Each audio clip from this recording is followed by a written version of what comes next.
In today's episode, we're talking about every cat parent's favorite subject, the litter box. We're going to drill down on 6 litter box rules every cat parent thinks that they're following, but here's the catch. Even if you're trying to stick to them, chances could be that you're breaking them without realizing it, especially if your cat is going outside the litter box and you can't figure out why. You're definitely going to want to pay close attention to this episode, so stay tuned.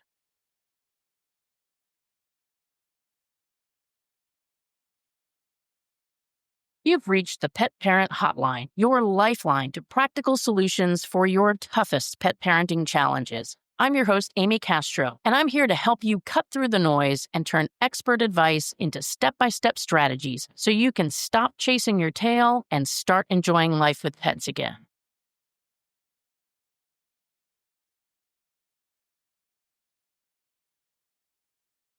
I don't know about you, but I hate everything that has to do with the litter box. I hate scooping it. I hate the multiple different types of litter boxes I've tried, the 5,000 different types of litter I have investigated, automated ones, stainless steel ones, plastic ones, covered ones. The litter box is somewhat the bane of my existence. But unfortunately, as cat parents and keeping cats indoors, or at least depending on where you live, maybe most of the time indoors, we've got to deal with the litter box. And so we've all read and heard the rules, the guidelines, whatever you want to call them, for maintaining your litter box. And the problem is that whether we know it or not, we might be bending or breaking those rules a little bit. I will be the first one to admit I know the rules inside and out. I also know the consequences when you don't follow the rules, but am I always good about following them? Not necessarily. And I usually figure that out when somebody's decided to pee on my bath mat in my bathroom, or maybe on the mail on the kitchen counter. That's always one of my personal favorites. Or perhaps on top of my brand new clean laundry basket full of clothes. That's usually a pretty good sign that somebody is having some type of an issue, and it could be medical or it could be with the litter box. And that actually leads me to the very first rule of litter box life, and that is don't ignore health issues. People always tell us, right? If your cat's not using the litter box for whatever reason, maybe it never used the litter box, maybe it just stopped using the litter box. But if your cat's not using the litter box, the first thing you need to do is assume it's something medical. Get that checked out first. So it could be anything from a urinary tract infection to some type of kidney disease, diabetes, arthritis because they couldn't get into the litter box. In my case, my most recent litter box issues are with my cat Monkey. Her real name is Victoria, but we call her Monkey because she likes to climb everything. And you may have seen her on social media. She's the cat that doesn't have any eyes. And despite that, she manages to get around just fine and climb things and throw things on the floor. She's kind of a menace. And she also is highly prone to bladder stones. As a matter of fact, before she was a year and a half old, she had to have bladder stone surgery. And so we are very careful when we focus on her diet and things like that. But my sign that she's having an issue is generally going to be when something comes up around not using the litter box. And so the thing I always do, rather than presuming it is behavioral, is I get her into the vet. And I will also say, for those of you who say, because I see this, I do a lot of not stalking, that's a terrible thing to say. I spend a lot of time on Reddit looking for ideas for the show and also responding to pet parent questions. And a lot of people make a lot of assumptions like, I took my cat to the vet 2 months ago and the cat was treated for a urinary tract infection, so it's not that. It could be that. It was 2 months ago. It could be that now that urinary tract infection is gone, but your cat has a bladder stone or a kidney stone or something like that, or a blockage of some type. So always check out the medical when the litter box issue begins, because that way you can use that as a starting point. Okay, I know it's not medical, so let's move forward and check the rest of the rules that we're supposed to be following and see how accurately we are following them. So again, rule number 1, don't ignore the health issues. Make sure you get the medical checked out first. Rule number 2 when it comes to litter boxes, and this is the one that we always hear, is keep the box clean. Well, I don't know about you, but I've been in a lot of different people's houses, and there are a lot of people whose houses are a lot cleaner than mine. And I would say that most people think that their house is pretty clean, but would you do surgery in it? Is it surgically clean? So it's kind of the same with litter boxes. People think their litter box is clean, but is it really? So let me give you some examples. Number 1 would be related to scooping the litter box. I've known people that scoop their litter box every other day and they consider that clean. I do not.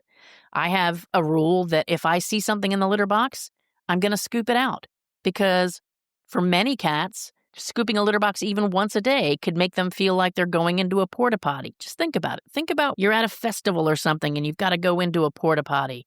You don't want to be in there when everybody else has been in there. It's disgusting.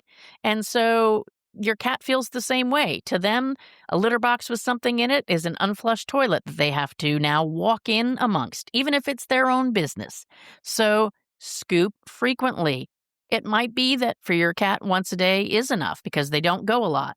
But if you have multiple cats, I can guarantee you that scooping once a day, even if you have 3 litter boxes for your 2 cats, is probably not enough. Try to do it 3 times a day. Another thing to consider when it comes to, is your litter box clean? It's kind of shocking to me how some people will say, well, my litter box is clean because they've scooped it. But what about all the poop spots that are on the sides of the litter box, on the top edge of the litter box, the little pee drips that are on the litter box? That's just as bad as trying to sit down on a toilet seat that's got something on it, especially if it's not yours, something that's on it. So you really need to think about not only just scooping the box, but is the box itself clean? Are you taking that box, and don't be cheap, because I've done it too. You say to yourself, I'm going to wait until all the litter is gone out of this box or it gets really, really low. When you do that, that means that whatever that last little inch of litter that you've put in there is also really, really disgusting. And so better to throw away 50 cents or $1 of litter than to have your nice bedspread ruined because your cat decided to pee on it. So clean that litter box frequently, at least once a week. The other thing is that litter boxes get old and get nasty. If you're using a plastic litter box, you know how cool it is when you get a brand new plastic litter box? And it's really sad that you get excited about this, but you get a brand new plastic litter box and you go to scoop it for the first time and everything just slides off the bottom. So easy. There's no scraping. There's no digging so hard that the litter box scoop breaks. It's nice and fresh. Well, over time, that clay litters, if you're using clay litter or crystals, scrapes the bottom of that plastic, and bacteria gets in there and smell gets in there, and your cat is much more sensitive to that than you are. So if you're seeing a litter box where you quote unquote cleaned it and the bottom is scratched up or it has that white buildup, it is no longer clean and it is time to throw it away. If you don't like throwing away litter boxes, get a stainless steel litter box, but even those will get build up on them over time. So a little Amy Castro hint here is better to buy a less expensive litter box and throw it away more frequently, or invest in a stainless steel that's going to last a lot longer being clean. The other thing that you need to consider too is how clean is that litter scoop? That also needs to be super scrubbed, super cleaned, and thrown away when it gets disgusting. So cleanliness means not just scooping, but the box itself, how clean it is, the scoop itself, how clean it is, how clean is the floor around the litter box, because all of those things can be reasons why your cat says, no ma'am, no thank you, I am not going in there. Rule number 3 of litter boxes, and we've all heard this one, is put it in a quiet location, and what people think when they think that is they think, okay, out of sight, out of mind. And I am just as guilty of that as anybody else. For the longest time, I kept my litter box in the laundry room. And that's all fine and good if you've got cats that aren't skittish. But if you have a skittish cat and they're in there halfway through a pee and suddenly the dryer buzzer goes off, they're going to go through the ceiling. And then they're going to say, no ma'am, no thank you. We say that a lot around here. They're not going to want to go back in there. You just scared the crap out of them. Actually, you didn't, because you only scared half the pee out of them and then they ran away. So think about a place When we talk about a quiet or out of the way location, think about a place that is not noisy, not next to the furnace that fires up like a monster in the wintertime, not next to the washer and dryer that make a lot of noise and buzzing and banging and jumping around. Find a place that truly is quiet and low traffic. A lot of times people will put litter boxes in their bathroom. And yes, it might be quieter there than the laundry room, but for your individual cat, if you're having issues, I mean, if they're using the litter box in your bathroom, great, fine, perfect. But if you're having an issue with that, you might consider the fact that your cat may not like to be interrupted by you going in to take a shower halfway through their poop. So, as much as you can do to find a place that is low traffic, low noise, that's where you want to put that litter box.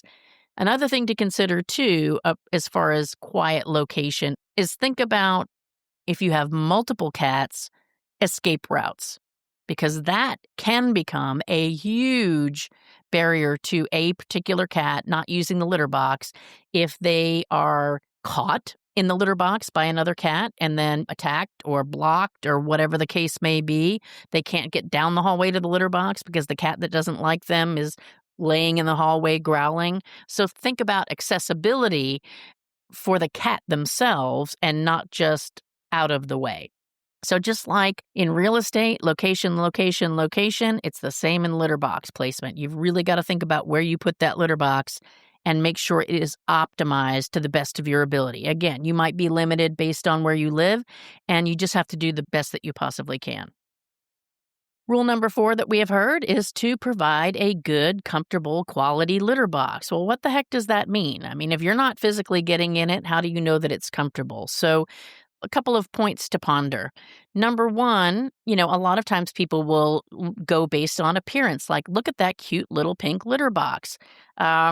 If your cat is a 20-pound cat getting into a teeny tiny pink litter box and trying to get themselves twirled around and use it without their butt hanging over the side of it is going to be a little bit difficult. So to me, a comfortable litter box is one that's going to be big enough for a cat to comfortably turn around, and when they go, that their butt is actually in the box. And as much as this is not a fun process to do, watch your cat when they go to the bathroom. What are they doing there? Because I have cats that squat and their butt is pointed down towards the litter. And then I have my cat, Penny Pinhead. He doesn't squat. He sort of semi-squats, and his butt is facing the wall. So if I don't have a litter box with pretty high sides, whatever he's peeing, pooping, or shooting out is going to be shooting outside of the litter box, even though he's being a good boy. He's in the litter box. All 4 feet are in. He doesn't know where his butt's aiming and that it's hanging over the side. So think about the size of the litter box.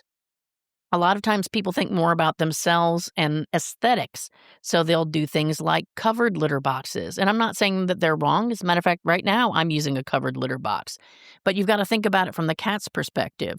Maybe they're scared of the cover. Maybe the cover doesn't have a charcoal filter, so therefore it doesn't help with odor. It actually traps odor inside that. As a matter of fact, a lot of cats don't like covered litter boxes because they trap odor. So think about size. Think about the size of the walls. Think about entrance and how easy it is for the cat to get in and out.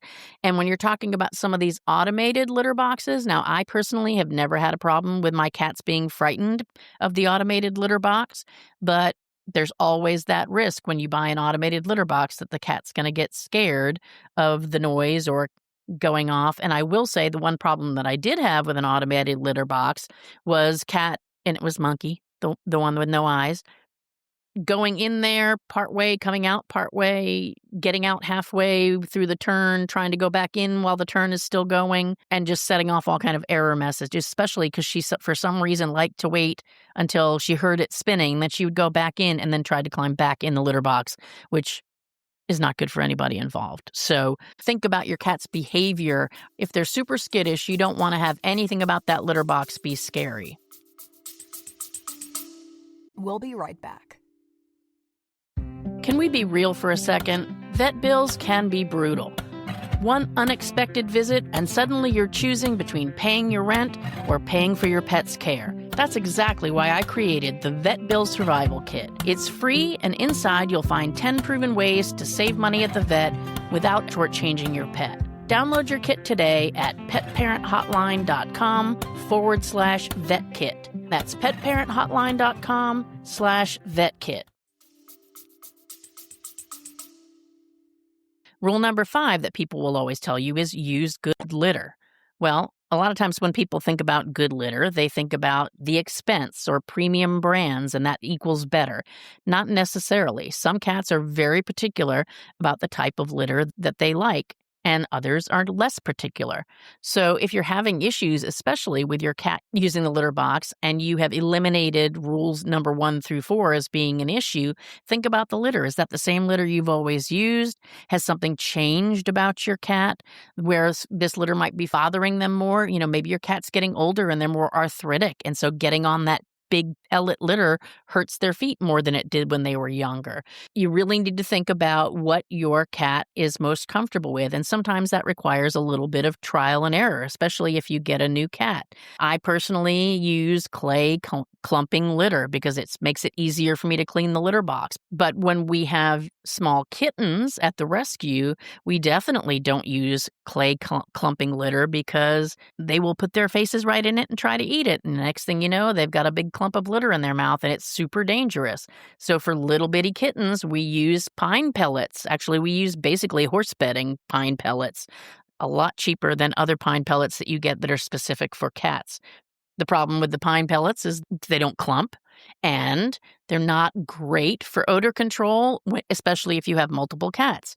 And so that can cause a problem. And some cats don't like the feel of the bigger clumps on their feet. So you really have to experiment a little bit with textures and how it feels on your cat's paws. And a lot of it is simply just observing their behavior when they go in the litter box. The one thing I will say about litter is that strong scents generally can overwhelm very sensitive noses. So that is something to definitely be aware of. As much as we humans would like for that smell to be completely eliminated, having a highly perfumed litter can cause a lot of problems with cats using litter boxes. And really, the biggest solution for litter box odor is scooping and cleaning the litter box and taking out what you scooped out to the trash and getting it out of your house. That's what really keeps odor down. Another last point I'd like to make about litter is dust, too, because that can cause an issue not only for the cat in breathing the dust physically, but, they may not like it when they start kicking up, especially for cats that are very, very vigorous in trying to bury whatever it is that they've done in that box, and then getting a face full of dust that makes them sneeze and choke probably is not going to make for an experience that they say, I want to go do that again. The other aspect, too, is you really don't want all that litter dust all over the room, and you don't want to breathe it either. So definitely think about the quality of your litter. And finally, rule number 6, and I struggle with this because, to be perfectly honest, I don't follow this rule. And I sort of hate to admit that to you, but I think the reason I get away with it is I work from home and I scoop my litter box a lot. So I have 3 cats and I have one ginormous litter box. As a matter of fact, for the longest time, I didn't actually even use a litter box. I used a giant tote that I got from Walmart, like the size that you would pack all your Christmas ornaments in, huge, long tote, and cut my own opening in that and use that as a litter box so that the cats would have plenty of space. And then I still scooped that 3 times a day. Now, have I gotten away with that? Yes, for the most part. There have been times, though, where we've had behavioral issues, or maybe we've had a foster in the house, and I've had to add additional litter boxes. But if you want to avoid problems altogether, and you can put multiple litter boxes, generally follow that rule of 1 litter box per cat plus 1 extra. And the reason that rule exists is not necessarily just because each cat's going to use its own litter box, although they might. But it's kind of like for us as humans, right? Have you ever had to go, like you really got to pee, and you run into the house and somebody's in the bathroom and you almost pee your pants? Well, that's kind of how your cat feels when they go moseying back to the 1 litter box and find that Barney's already in it and they got to go. Well, guess where they're going to go? On your bed. Isn't that nice? And so therefore, having another litter box for them to choose from is probably a good idea. Sometimes they will decide that's their territory, and that's great. Even cats that really get along well, sometimes they just don't want to share. And especially if you are somebody who is not around all day to scoop your litter box every time somebody has gone into it, then having multiple litter boxes just makes the whole litter box scene a lot cleaner for the cats and less likely that they're going to use that as a reason to not go in the litter box. So those are the basic litter box rules. We've all heard them. I'm not telling you anything that you didn't already know. But if you're like me and you have broken some of these rules, or maybe you're breaking multiple rules right now as we speak, you're going to find yourself in the position of cleaning carpets, replacing rugs, stressing out about where your cat's going to go next. So you really need to go back and revisit them and try to apply them to the best of your ability. And I know, coming from a rescue perspective, probably one of the number one reasons we get for people giving up cats is not using the litter box. And keep this in mind. Number one, you don't want to have to give up your cat. Number two, what are the odds that a rescue is going to want to take your cat when you've already told them that they're not using the litter box? That's like a huge red flag. Who wants to adopt the cat that doesn't use the litter box? So rather than giving up, going back and looking at what your litter box situation is and saying to yourself, honestly, am I following these rules or can I be doing better? And if you can do better, just do better. Apply the rules correctly. And think about it from your cat's perspective. Anytime you've ever gone into a dirty bathroom and you had to go down the row of stalls trying to find something that's clean, that's how your cat feels, except they don't have other choices. They've only got what you've given them. So if you found this episode helpful and you want more tips on ensuring that your litter box is optimized for your cat and you want to avoid any potential problems with your cat not using the litter box, go to petparenthotline.com/litterbox and grab my 25 litter box tips to keep your cats happily using their litter box. So I'd love to know which of these 6 rules surprised you the most, or maybe, if you're willing to admit, like I did, which ones you might have struggled with and what you're going to do to fix it. Comment on this episode and let us know. Your experience is going to help all the other pet parents out there who are going through this right now, possibly struggling with problems with the litter box, or maybe a new pet parent who's trying to avoid litter box issues altogether. So remember, it's not about how clean or convenient you think your litter box is. It's about whether it works for your cat. So follow these rules and you should be a long way towards keeping your cat happy, healthy, and using the litter box every single time. Thanks for listening to the Pet Parent Hotline. If you enjoyed the show, don't keep it to yourself. Text a friend right now with a link and tell them I've got a show that you need to hear, and ask them to let you know what they think. And remember, your pet's best life starts with you living yours. So be sure to take good care of yourself this week and your pets.